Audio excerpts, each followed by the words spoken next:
네, 안녕하세요. 어른의 홀로서기 저자 이찬웅입니다. 네, 제가 작년에 출간한 책을 계속 한번 같이 나눠보고 있고요. 오늘부터는 2장, 이제 독서에 대해서 이제 본격적으로 좀 같이 나눠보도록 하겠습니다. 오늘 챕터는 2장의 1편이고요. 네, 빨리 읽을 것인가, 느리게 읽을 것인가. 책을 읽는 방법이 여러 가지가 있겠죠. 과연 빨리 읽는 것이 좋을까? 느리게 읽는 게 좋을까? 어쩌면 뻔한 의문이지만 한 번쯤 생각해 볼 만한 내용이라고 생각하고요. 오늘 같이 한번 나눠보도록 하겠습니다. 우리가 밭에서 농작물을 풍성하게 수확하려면 먼저는 좋은 씨앗을 선별해서 그리고 잘 기경된 밭에 뿌려야 되죠. 그리고 또 해줄 것이 있어요. 작물이 잘 자라도록 잡초를 제거해주고 잘 관리를 해야 되겠죠. 좋은 독서를 한다는 것은 이와 마찬가지로 우리의 이 생각의 밭에 좋은 씨앗을 뿌리고 그것들을 잘 관리하는 것과 같습니다. 좋은 독서로 좋은 씨가 뿌려지고 잘 관리가 되면요.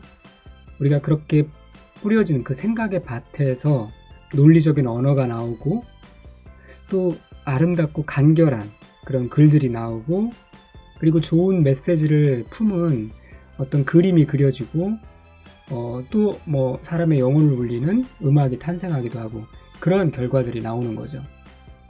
이제 여러 가지 그러한 아웃풋이 나오는데 그 결과물 중에서도 이 글쓰기라고 하는 것은 모든 어떤 창조물의 기본 바탕이 되는 골격이 되는 그러한 결과물이라고 할 수 있죠.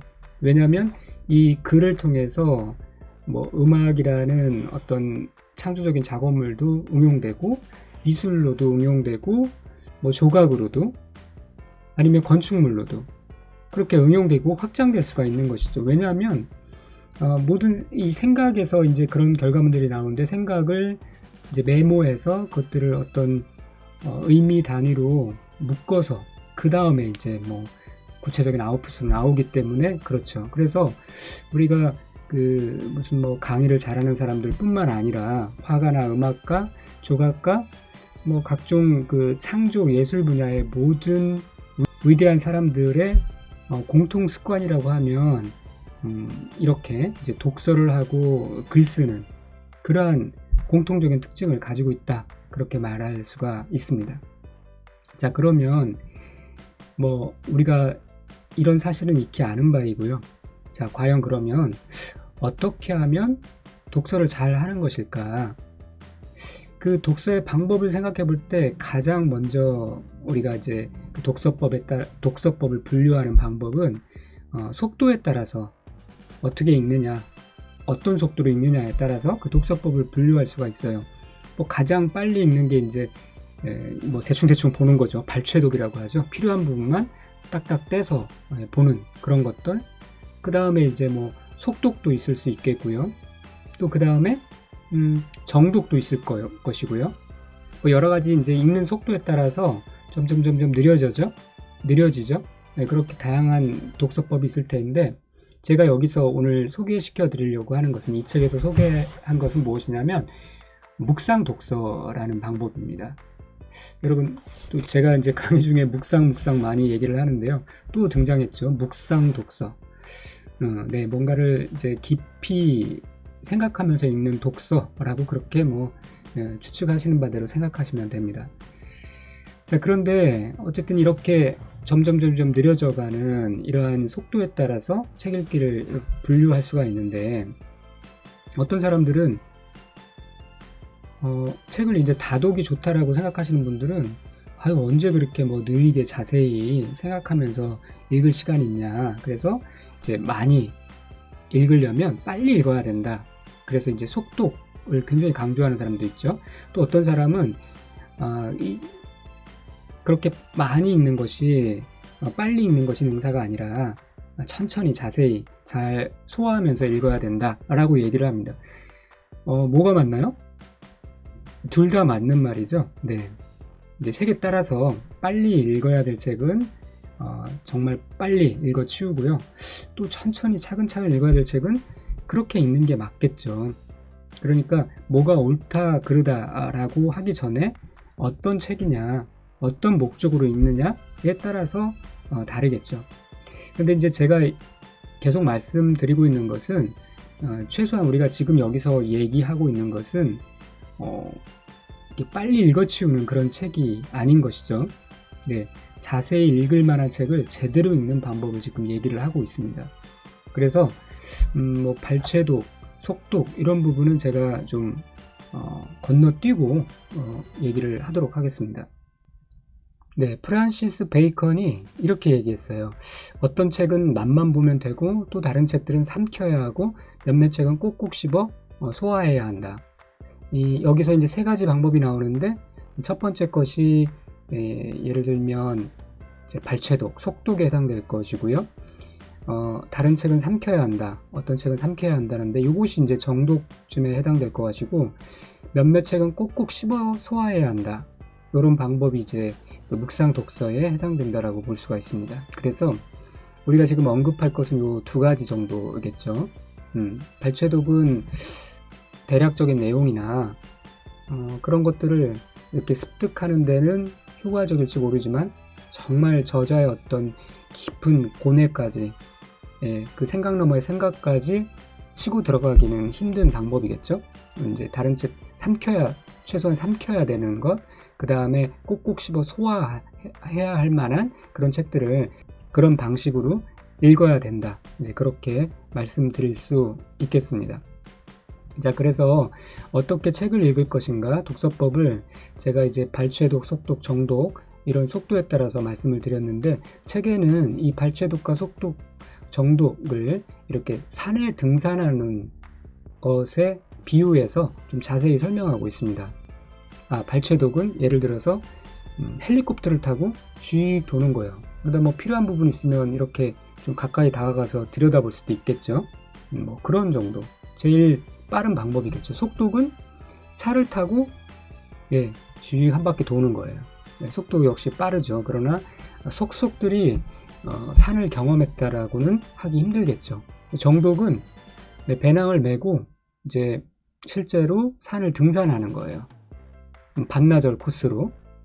그러나 정독도 제대로 정말 산을 경험하긴 힘들 수도 있죠. 왜냐하면 시간이 한정되어 있기 때문에.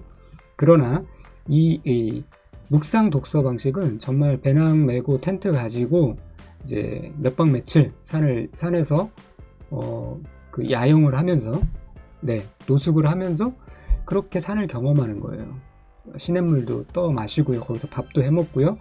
그리고 풀숲에서 풀냄도 맡고 새소리도 듣고 그런 방식으로 이제 아주 속속들이 산을 경험하는 방식을 묵상 독서라고 하는 거죠.